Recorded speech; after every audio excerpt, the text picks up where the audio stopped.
You're listening to Public Safety First, a podcast to help you learn about the First Responder Network Authority and how you can be part of the future of public safety technology. I'm Jackie Waring with the First Responder Network Authority, and I'm here today with Walt Magnuson of Texas A&M's Internet 2 Technology Evaluation Center. And we're going to talk a little bit about Winter Institute and some history with Walt and a lot of the things that he's done over the last, few years, we'll say. Can you just tell us a little more about your background and what your current role is? Thanks, Jackie. It's an honor being here today. I've been with Texas A&M University for 35 years now, and since 2004, I've been directing a center referred to as the Internet 2 Technology Evaluation Center. We're a center that was originally created to work mainly in real-time communication space, but shortly after we got started, got involved with the FCC and with NENA, the National Emergency Number Association, and started working in public safety communications. It's where we got started with this stuff and been there ever since. How have you seen the landscape of communications change during your career? 35 years, that's quite a span of time for us to be thinking about, but how has communications changed over the years, and then specifically within the last 5 years? The technology has changed an awful lot in the areas of standardization of product. So whereas we were operating on standalone systems that did not interoperate in the past, now things have gone to, for example, in the voice space, to SIP-based communications. In the wireless, it's all been transitioning into the LTE space. And so what we're really seeing is fantastic opportunities in interoperability. The devices have become more and more powerful. The applications are more enabled, and a lot of them are using services that can be shared. So it's very, very easy to develop new apps, whereas in the past you pretty much would have to develop the entire protocol stack. Now you can count on and utilize modules from other systems and bring them together and come up with a really awesome package in a relatively short period of time. So it's standardization of the product and standardization of the services that's got us to unlimited capabilities. So we'll talk a little more about FirstNet in particular, and I know that you have a deep history with FirstNet. So if you could talk a little bit about your involvement with public safety broadband and your work in getting to where we are today with a nationwide public safety broadband solution. So around 2010, Harris County, which is Houston area, Harris County received funding from FEMA to build the first public safety broadband network in the country. It was funded by FEMA after a hurricane. It was kind of the start of things. That's when the FCC was really looking at trying to figure out where to go. Then, of course, in 2012, Congress passed the First Responders Network Authority, or FirstNet, legislation. And at that time, the idea and the goal was, which they're doing, is to go ahead and create a single network in the country that has the ability to support and service first responders that has different capabilities than the commercial network.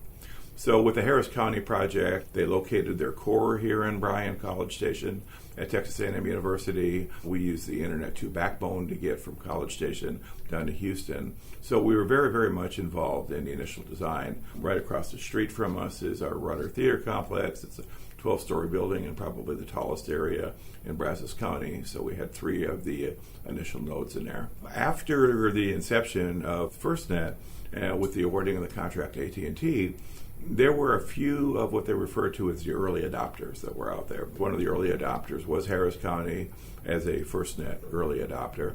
And in there we were given some key learning conditions, what happens if I go into high power mode, extended mode. So our key learning conditions, we all had responsibilities to feed information back into FirstNet. So we were part of the early development process. More recently, we've been working on the application and services space. The network's really pretty well defined, pretty well running, and there's not as much work that we can really do in the network space, but there is a lot of work that we can do in the application and services space.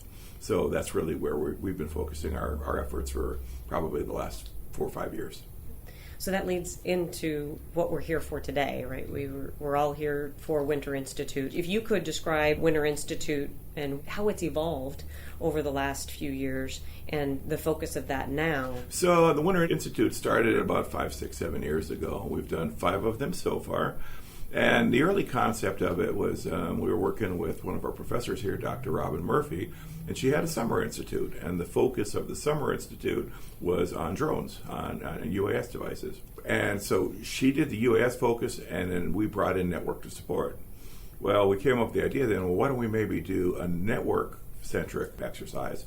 And let's go ahead and so that became the Winter Institute. Each year we utilize a scenario that we work with public safety first responders to actually bring out devices, bring out services, and test them, get feedback from the first responders.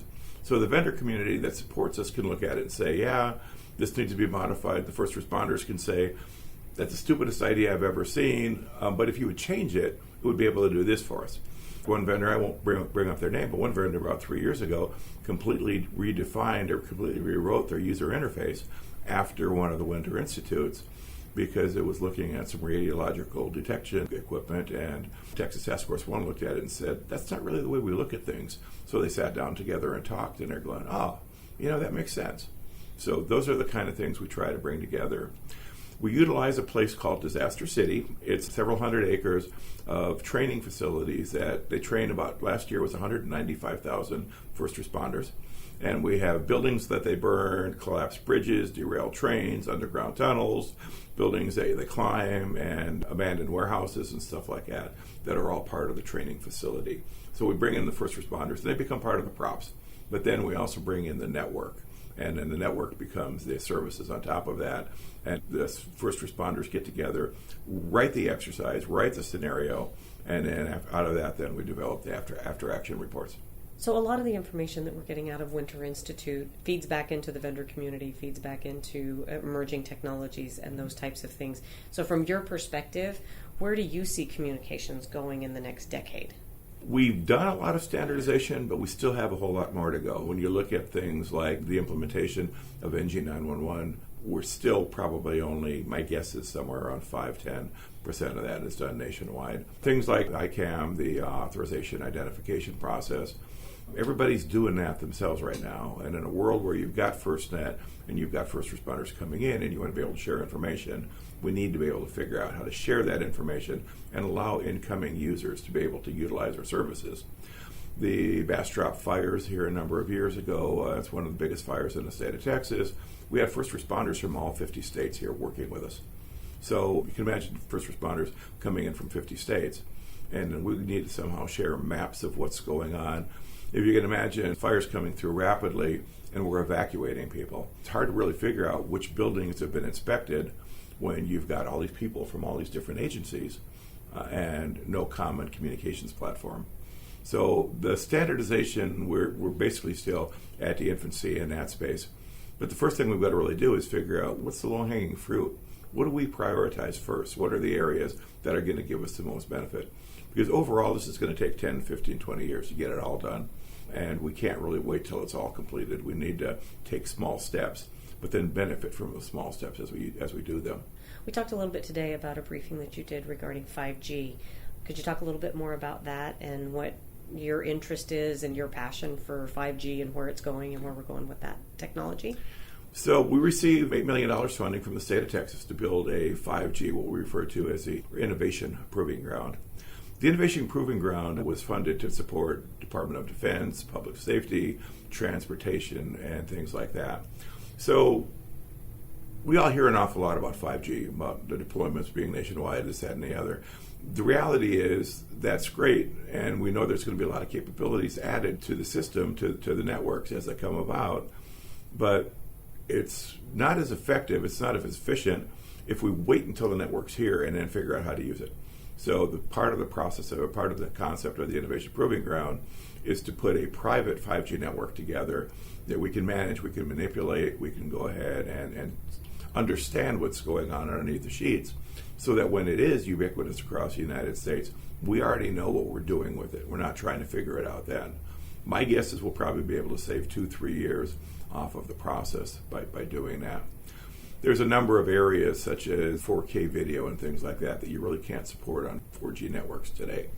So if we have the ability to do that, the questions we have to ask are, do we really need that? If we do need it, what are we going to use it for? If we do use it, how are we going to get and store the information? Those are things we can be looking at now and not waiting till it's available in a store near you. We have high respect, high regard, a high level of involvement with the public safety community.